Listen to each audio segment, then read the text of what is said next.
Vamos entonces en esta mañana a hablar sobre la santidad. Hay un texto en Efesios 5:25, la segunda parte del versículo 25 hasta el 27 dice: Cristo amó a la iglesia y se entregó a sí mismo por ella para santificarla, habiéndola purificado en el lavamiento del agua por la palabra, a fin de presentársela a sí mismo una iglesia gloriosa, que no tuviese mancha, ni arruga, ni cosa semejante, sino que fuese santa y sin mancha. Hablemos de lo que Cristo ha hecho por la iglesia.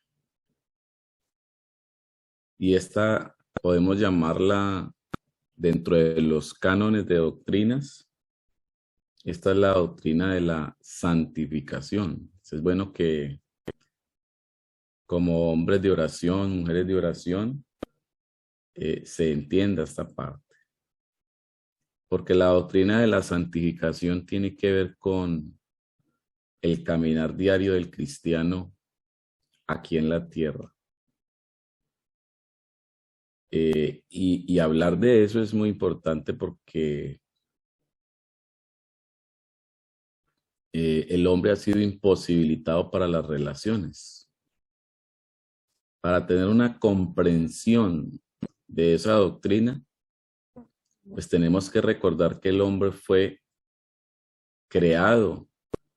La Biblia nos va a hablar de un hombre creado para sostener comunión, una comunión de amor y amistad con Dios. ¿Sí? Al mismo tiempo, ese hombre no solo tiene comunión con Dios, sino que debe tener comunión en sí mismo, consigo mismo. Es decir, que el hombre pueda dialogar consigo mismo, pero también este hombre debe tener un diálogo y una comunión con las demás personas que están al lado de él. Y no solo con las personas, con las cosas, o con los animales, con los seres vivos, los árboles, la naturaleza. Si el hombre no tiene comunión con Dios, pierde su comunión consigo mismo y con los demás, con todo lo que está en su entorno. Si el hombre recupera la comunión con Dios, entonces también debe darse la recuperación de eso que perdió al perder la comunión con Dios, que fue la comunión con su familia, con sus semejantes, con el entorno, porque hay gente que vive enojada hasta con el control del televisor, con la cuchara en la cocina, con la paila, sí, no tienen relación, insultan las cosas, y eso habla de una relación todavía, si se está recuperando, todavía está en proceso de recuperación, y hay que trabajar en que esa recuperación sea total. Es decir, que el hombre se pueda relacionar consigo mismo. Hay hijos que no pueden hablar con los padres y padres que les cuesta hablar con sus hijos. Y debe darse esa comunión entre unos y otros. Así, hablando un poco del caso de Adán y de nosotros también, tenemos que puntualizar entonces que relacionarse con lo creado siempre va a depender de la relación con Dios. Y como el hombre dañó esa relación con su creador, entonces él queda imposibilitado para sostener relaciones sanas con los demás. Es decir, que quien le facilita ser persona. Al hombre es Dios. El hombre sin Dios queda desprovisto de esa capacidad de ser persona, ¿sí? Por eso toda criatura humana, para avanzar, está obligado a comunicarse con Dios. ¿Y qué es comunicarse con Dios? Orar a Dios, conversar con Dios. El hecho de que Dios crea la humanidad o cree la humanidad a imagen y a semejanza de Él, ya dice de entrada que lo hizo para dialogar con Él. O sea, no se puede tener comunión si uno no puede usar la palabra y todo su ser para comunicarse con el otro. O sea que la comunicación y la comunión son una dupleta, pudiéramos decirlo, muy fuerte para la paz entre Dios y el hombre.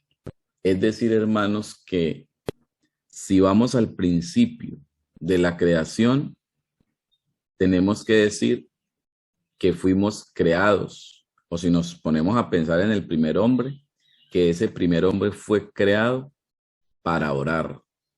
Esa es la primera conclusión a la que debemos llegar, porque nadie tiene comunión con otro si no tiene comunicación.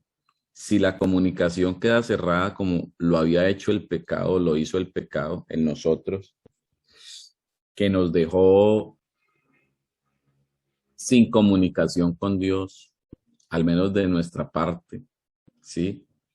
Entonces, el hombre no puede tener comunión. Y la comunión, entonces, se fortalece por la comunicación. En nuestro caso como iglesia, la comunión se fortalece con la oración, porque Dios creó al hombre para orar. El primer hombre, Adán, oraba, es decir, hablaba con Dios. Posiblemente no oraba como oramos nosotros hoy, que nos arrodillamos o que levantamos, que cerramos los ojos. No sabemos si lo hacía así, pero este hombre hablaba con Dios. Recuerden que orar es hablar con Dios. Eso es una definición simple que nosotros tenemos de la oración. Y eso era lo que pasaba. De hecho, se ha preguntado, una pregunta que se ha hecho dentro de la teología es si cuando el hombre fue creado pudo hablar o si el hombre para poder hablar tuvo que aprender a hablar, como hace un bebé que balbucea. Si él definitivamente le tocó balbucear y aprender a hablar. Yo creo que esto de que un niño no hable de una, sino que él balbucee, es porque Dios ha puesto esto entre el hombre, con el hombre, entre el padre y el hijo, entre el adulto y el niño. Y el niño no puede comunicarse, pero es porque él debe aprender a hablar. Y se ha llegado a la conclusión en el caso de Adán, que Adán tuvo que aprender a hablar. ¿Y quién le enseñó? Si él estaba en un momento por mucho tiempo solo. Recuerde que el Señor dijo, no es bueno que el hombre esté solo, le voy a hacer su esposa. Entonces, si el hombre estaba solo y el hombre para poder hablar, tiene que haber otro que le enseñe a hablar, porque es el caso que tenemos natural de los niños. Entonces, Adán fue enseñado directamente por Dios para hablar y fue enseñado para comunicarse. Eso entonces, de hecho, esto se ha tomado como una prueba de la existencia de Dios para el ser humano, o en el ser humano o en el universo, de que el hombre fue enseñado directamente por Dios para que hablara. Pero ese hablar no es un hablar por hablar, ni para hablar cualquier cosa. Por eso el que ora tiene que saber qué habla en el día, cómo se refiere a los demás, cómo se refiere a sí mismo, cómo se refiere a las cosas que Dios ha puesto bajo su administración. Recuerde que la Biblia dice que todo lo puso debajo de nuestros pies. A ese primer hombre se habla así. De nosotros, entonces tenemos alguna jurisdicción, cosas bajo nuestros pies, sábanas, cobijas. Empecemos por cosas tan simples como esas, la cama, el comedor. ¿Cómo hablas de todo lo que tienes? Porque eso también tiene que ver con la oración, ¿sí? Debe haber un diálogo sano con todo. ¿Cómo hablas de tu familia, de esos que te hicieron daño, le hicieron daño a su familia? Normalmente dentro de la familia hay gente que hizo daño a la misma familia. ¿Cómo se habla de esas personas? ¿Cómo nos referimos a ellos cuando estamos frente a los demás familiares? ¿Tenemos una oración que sea sana? ¿Hablamos bien de todas estas cosas? Hermanos, el hombre es llamado por Dios desde el mismo momento de su creación a vivir en relación y comunicación social. O sea que los primeros comunicadores sociales pues son Adán y especialmente Dios, porque esto contribuye en el ambiente social, ese desarrollo social, esa comunicación social, es lo que contribuye al desarrollo de su identidad humana. Un hombre que no se puede relacionar con los demás, una persona que no se puede relacionar con los demás, pues hermano, no tiene identidad, no la tiene. No tiene esa identidad. ¿Por qué? Porque le hace falta la compañía del otro. Lo decía ahora y vuelvo y lo digo, no es bueno que el hombre esté solo. Por tal razón, escuchen hermanos, si no es bueno que el hombre esté solo, digamos entonces que la familia, la empresa, la escuela, el gobierno y digamos la iglesia también suponen y dan forma concreta a esta orientación social del ser humano. Es decir, que esos ambientes hay que aprenderlos a vivir, esos que he mencionado, porque estos son lugares de alguna manera sagrados dentro de ese ámbito de comunión y de relaciones sociales, ¿sí? De esa comunicación social. Todos estos son lugares sagrados, tanto la empresa como la familia, la escuela, el gobierno, la iglesia. Es un lugar resagrado, ¿sí? ¿Por qué? ¿Por qué son sagrados? Porque alguien puede ver, pero ¿cómo así que la empresa, mi trabajo, donde yo trabajo es un lugar sagrado? Sí, porque allí experimentamos esos lugares, ninguno de esos lugares se experimenta uno solo, ninguno. Todos esos lugares son experimentados con otros seres humanos y por tanto con Dios. Todo el tiempo el ser humano siente la necesidad de saber que le importa a otros o de que otros le importan a él. Por eso si uno va a la escuela va porque otros me importan. Si uno va a la empresa va porque otros me importan. Si se gobierna un país es porque otros me importan. Entonces todo me importa, todo. El pecado entonces está, precisamente el pecado del mundo y del ser humano y en el que caeríamos nosotros mismos es que comenzáramos a vivir no porque nos importan los otros, sino porque me importo yo. Y cuando eso ocurre es cuando nace la, la explotación. Cualquier tipo de explotación nace en el egoísmo, cuando ya no me importan los demás, sino que me importo soy yo. Y Dios no nos hizo para que nos importáramos solo nosotros. Esa es una parte, porque te amarás a ti mismo. Es decir, que yo debo importar. O sea, yo tampoco puedo plantear una comunicación social con los demás a costa de dañar mi propia vida. Dios quiere que me ame a mí mismo, pero amarme a mí mismo no es el todo. Amar a Dios no es el todo, o amar a la familia no es el todo. Una vida santificada se comunica con Dios, se comunica consigo mismo y también tiene una comunicación muy sana con los demás, con los que están allí al lado, alrededor. Eso sería entonces una buena comunicación. Necesitamos del otro. Eso fue lo que Adán no entendió. Tampoco lo entendió su esposa.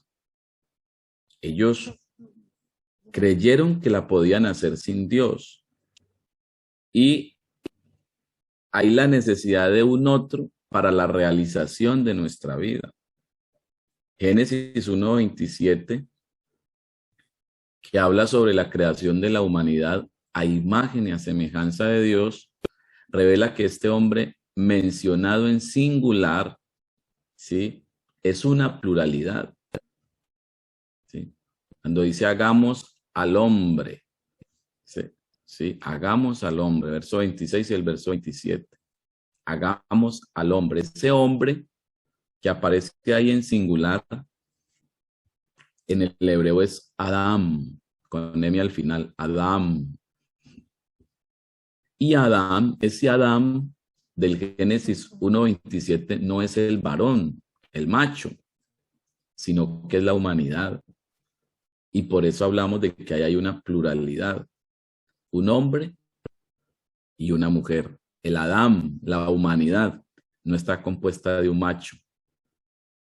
Por eso cuando en la casa el macho quiere hablar y él cree que puede hablar solo y decidir solo y hacer todas las cosas solo, pues está cometiendo un grave error, porque él no es Adam el solo, ¿sí? Está desgajado de lo otro. Lo mismo la esposa, si cree que puede hacer los planes sola, cuando ya es familia, cuando ya tiene sus hijos o los hijos quieren hacer sus planes solos, entonces es una humanidad fraccionada, con incisiones, ¿sí? Con profundas incisiones, heridas, ¿sí? Cortadas, para entender la palabra incisión. Es una familia cortada, es un cónyuge cortado.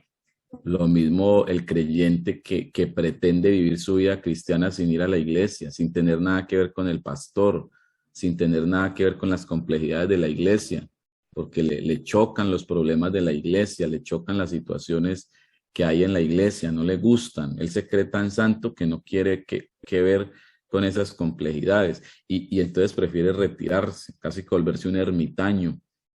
No, no es así que se vive la santificación.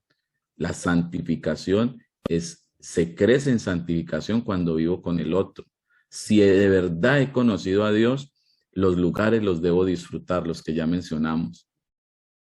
Familia, empresa, escuela, gobierno, sociedad, la ciudad, el parque. Cualquier lugar, no importa que esté el ser humano más pervertido que haya. Es un lugar para construir la comunión, ¿sí? En la narración que encontramos a partir de Génesis 2:4, que inicia con un hombre solo, porque en Génesis 1:26 y 27 hay una humanidad, es una narración muy diferente a la del capítulo 2, el versículo 4. Pero en esa del 2:4 encontramos al hombre solo, ¿sí? Pero termina acompañado de una mujer. Y termina acompañado de una mujer como respuesta a su vida solitaria, que carecía de sentido. A pesar de estar en un hermoso jardín y contar con la compañía divina, con la compañía biológica de todos los árboles, con la compañía zoológica de todos los animales, había vida, bios, había vida, zoos, había vida divina, había mucha vida. Pero a pesar de toda esa abundante vida que había en el jardín, él estaba solo. Él estaba solo. Así que en esto se patenta la necesidad de un otro para lo humano. Si Dios, que es compañía, perfecta compañía, no se siente desplazado por Eva jamás. De hecho, él es el que reconoce que ese hombre es de carne y hueso y está para una vida terrenal. Hermano, si usted ora o ayuna y cree que porque habla con Dios, usted no necesita de nadie, que con Dios ya lo tiene todo, Dios lo aterriza, lo saca. Eso es una herejía. Eso va en contra de lo que es el propósito divino para la tierra y para los que habitamos en la tierra, para los terrícolas. Y es que el hombre puede tener comunión con Dios, pero Dios reconoce que necesita comunión con sus semejantes. De otra manera no le hubiera hecho al hombre. Al hombre no le hubiera hecho la mujer, ¿sí?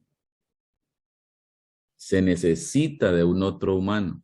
Por eso la iglesia es tan significativa para nosotros, porque en la iglesia podemos encontrarnos con otros que se han puesto de acuerdo también con Dios. Y entonces ya somos un grupo de personas que estamos en la misma fe, en la misma doctrina, en la misma creencia. Y eso facilita que podamos hacer la vida. Si eso no facilita, es porque yo tengo otro espíritu, otra actitud, porque me reúno con otra cosa rara, extraña. Pero cuando yo reconozco ese otro como mi hermano, como un hijo de Dios, entonces estoy en camino de la realización aquí en la tierra, ¿sí? Por eso, en ese entregarle esa mujer al varón, surgió la primera institución en la Biblia, que es el matrimonio. Y la trajo a Adán, como el papá que trae la muchacha al varón cuando se van a casar. La familia, ¿cómo se la trae? En este caso es Dios que hace ese primer acompañamiento y la trajo a Adán. Y se formaliza el matrimonio. De ahí que la Biblia va a decir en el Nuevo Testamento, maridos no sean ásperos con sus esposas, para que vuestras oraciones no tengan estorbo. Eso es un valor altísimo que se le da al matrimonio, ¿sí? Y luego, muy seguido de ello, aparece la familia, ya compuesta, aunque hombre y mujer son familia, pero prefiero mirar aquí solo la pareja como el matrimonio, ¿sí? Como el pacto entre dos, como el contigo voy a caminar, y de esa relación sana es que nace los hijos, se construye una familia ya nuclear, como se le ha llamado en este tiempo, ¿sí? Con esa llegada de los hijos. Así que en el matrimonio y la familia se ve la necesidad de una espiritualidad comunitaria.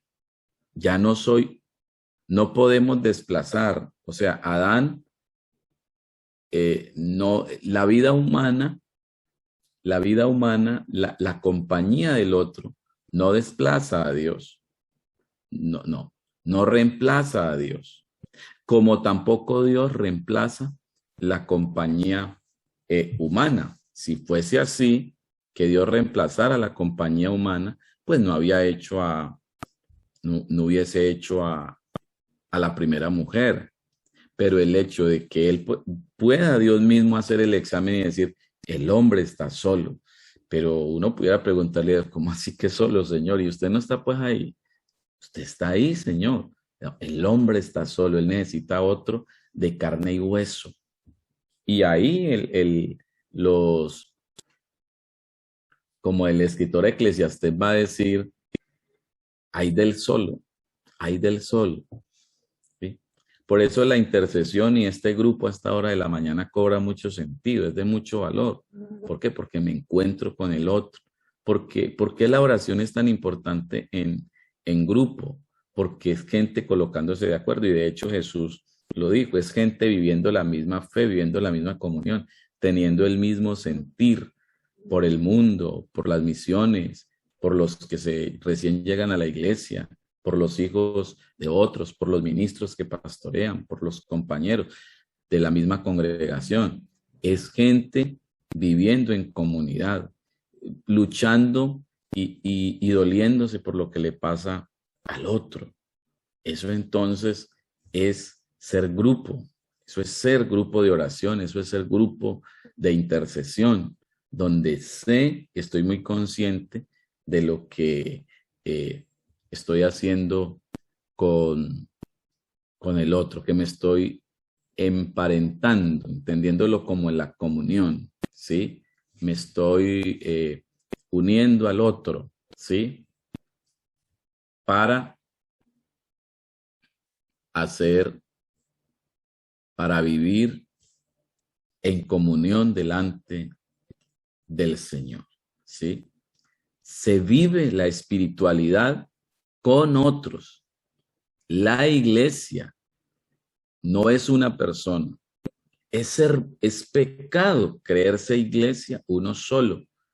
Perdonen, hermanos, que yo diga, haciendo lo que le da la gana, sin sujeción a su pastor o a la misma congregación, a los mismos hermanos, sin responsabilidad hacia ellos. Eso no es santificación. La primera iglesia, por allá, los primeros cristianos torcieron eso y creyeron que la santificación era si yo me separaba de los demás. Surgieron los monasterios, los monjes, la vida monástica, que es una vida de allá del encierro. No, hay que salir y creo que ahí muchas veces ha estado nuestro pecado y es un peligro incluso en el que puede caer el mismo intercesor, que puede llegar a creer que con orar y orar y orar y orar y la familia que está ahí termina sin interesarle, es un problema muy grave que hay que resolver. No puedes creer que la oración lo es todo. Si puedes orar, ora todo, porque la oración conecta con la vida divina, pero la oración que te conecta con la vida divina debe enseñarte a comunicarse con la vida humana. No es bueno que el hombre esté solo. Yo le voy a hacer a alguien que lo acompañe. Qué Dios tan maravilloso el que tenemos nosotros, que nos enseña y que nos ayuda en todo esto. Por eso el orden social, ¿sí? Que lo podemos denominar como el gobierno, como la tribu.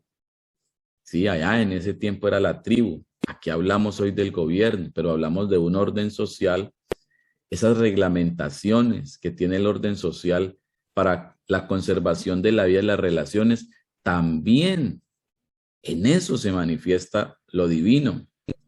Que hagan leyes que no propendan por la vida. Por ejemplo, por eso es que rechazamos el aborto, porque el aborto va en contra del ser humano. Por eso rechazamos el matrimonio homosexual, porque aunque hay una relación, son relaciones egoístas, ¿sí? Los homosexuales no pueden, un hombre y una mujer, un hombre y un hombre, no pueden dar hijos, ¿sí? Por eso se rechazan las relaciones también, hablando y conectándolo con la parte sexual fuera del matrimonio, porque son relaciones sin compromiso, son relaciones por placer. El otro se convierte en una cosa que me da placer. Eso no es como Dios lo quiere. La relación es para impartir amor, no solo por placer. No somos la unión del hombre y la mujer no es solo porque es que quiero sentir todo lo que se siente en el sexo. Sí, qué bueno, y Dios dejó todo eso para disfrutarlo, pero debe haber amor. Entonces, imagínese uno que en el día la haya pasado bien, bien extraño y bien raro con su pareja y en la noche esté buscando cómo conectarse sexualmente. ¿Qué pasó ahí? ¿Cómo así? Se supone que el sexo en la pareja eh, es la última entrega, por decirlo de alguna manera. Es el nivel más supremo y más sublime de intimidad entre un hombre y una mujer. Por eso no se puede pervertir y no se puede convertir en un simple, en un simple espacio de placer. Sí tiene placer y debe tenerlo mucho, ¿sí? Pero ¿cómo se experimenta ese placer en amor o solo placer? Si se queda en placer solo, es pecado. Es pecado. Porque estoy explotando al otro para mi beneficio, ¿sí? Por eso la sexualidad, hay que orar, hermanos. El intercesor ora por su sexualidad. Las hermanas, mucho cuidado con creer que se van a poner a orar y ayunar, las casadas, y que no van a tener su relación íntima, o que se van a creer tan sagradas que van a creer, o sagrados, que van a creer que si se unen sexualmente, como que, porque puede llegar a pasar eso también, de que la persona como que se va como, y va cayendo ese en un error. No puede, no puede caer en ese error, ¿sí? No puede caer en ese error. ¿Por qué? Porque la sexualidad es, vea hermanos, la sexualidad, por eso lea el libro de Cantares desde allí, y note usted que la sexualidad es la expresión del amor. O sea, cuando un hombre y una mujer tienen su sexualidad, son atraídos el uno al otro ¿y por qué se atrae? Note usted que las personas terminan en el acto sexual cuando especialmente se comunican. Cuando el uno le dice al otro, qué linda que estás, qué bello que estás, cómo estás aquí, cómo estás allá. Cuando comienza todo ese asunto de piropeo y de comunicación y de decirle al otro que es agradable, que es bello, que le encanta, entonces la otra persona entra en la preparación sexual. Por eso de ahí los halagos. De ahí que, que los varones casados no podemos estar en ese cuento ya con otras mujeres, o las mujeres casadas aceptando eso, o incluso dándolo también a otras personas. No está. Desde ese tipo hay que tener y ser cuidadosos de cómo se hace ya el reconocimiento del otro, que no vaya a tener esa connotación sexual, sino que sea de otra manera, que obviamente se puede, ¿sí? Se puede hacer de otra manera, pero no ir a ese lenguaje, es un lenguaje reservado, porque eso lleva. Entonces también pueden haber unas uniones espirituales, la de los amigos. Los amigos no necesitan de la sexualidad, ¿sí? Los padres y los hijos no necesitan de la sexualidad, ¿sí? Sino, o del sexo mejor, de la sexualidad sí, porque la sexualidad implica siempre todo. Cuando yo me estoy conectando con otra persona, no por el sexo, sino de otra manera, de alguna manera estoy desarrollando mi sexualidad, que yo tengo, sabes que la sexualidad no se limita solo al sexo, para que lo entendamos. Sexo es una cosa, sexualidad es otra. Sexualidad es el comer, el reír, el jugar, el compartir emociones con otro. Pero el sexo pues ya es el coito, lo que está directamente relacionado.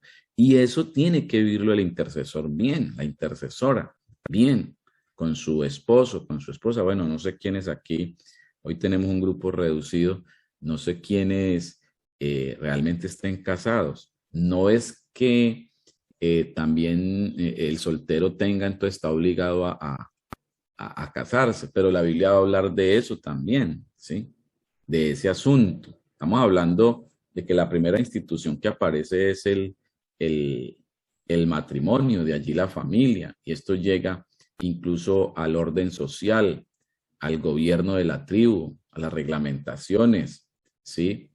Esa pluralidad de hombre y de mujer los compromete en el vínculo del matrimonio a ser una sola carne. Y era lo que estaba diciendo, de que esa sola carne no puede ser una sola carne avivada por el placer, sino por el amor.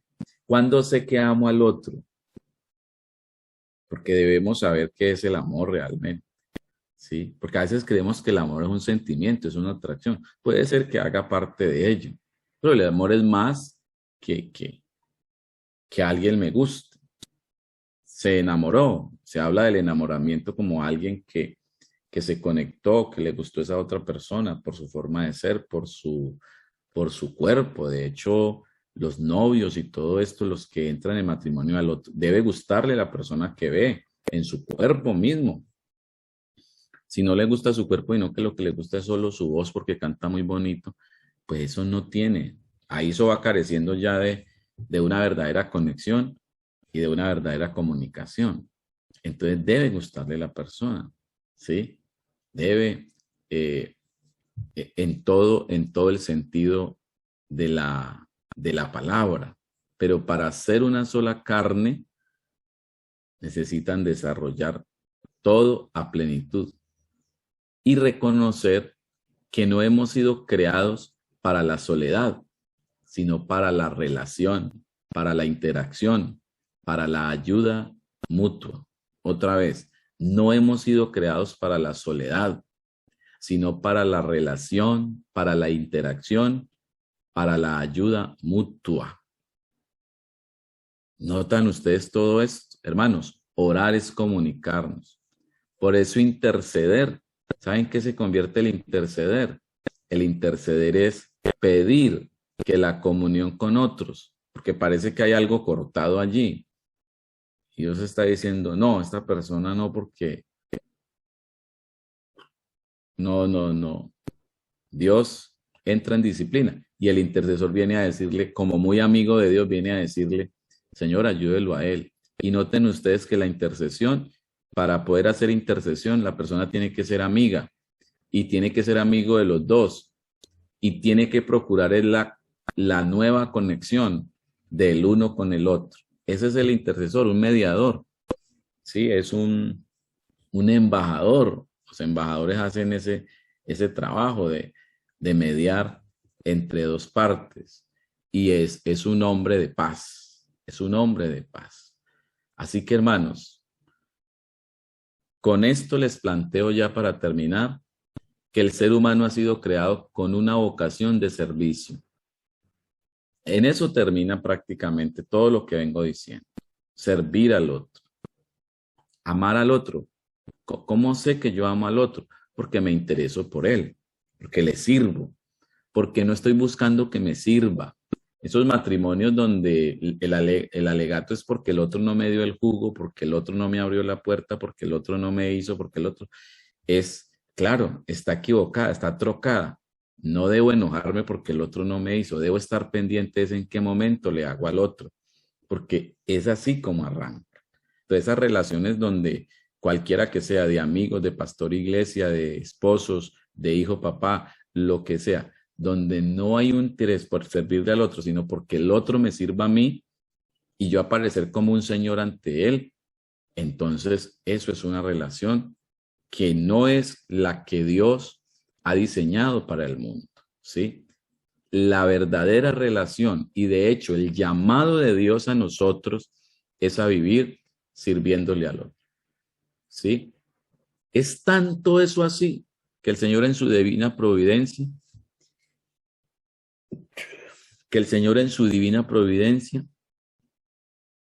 Él le concedió que después de pecar contra Él, el hombre conservara los dones y las capacidades que le permiten relacionarse con el mundo y la creación. Eso se lo dejó Dios al hombre para que se pueda relacionar con él.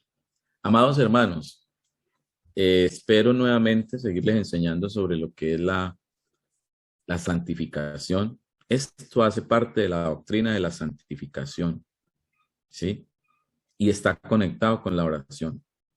La persona que se santifica ora, pero la persona que es santa tiene relaciones con su entorno, consigo mismo y con Dios.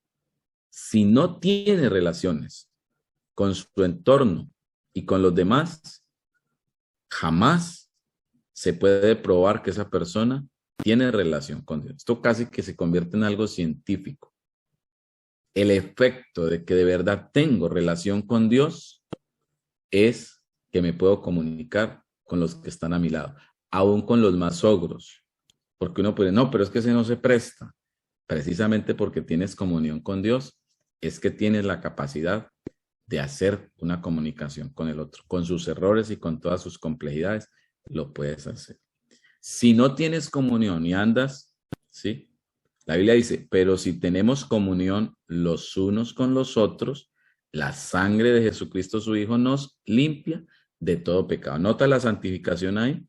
Porque si tenemos comunión los unos con los otros, la sangre de Jesucristo nos limpia en la comunión. El que no ama, no ha conocido a Dios, porque Dios es amor. Gloria al Señor. Este es el mensaje en esta mañana para hombres y mujeres que están en una conexión con su Creador. Están invitados y estamos invitados a conectarnos con los de casa, porque esa es la prueba de que mi comunión con Dios es genuina. Amén.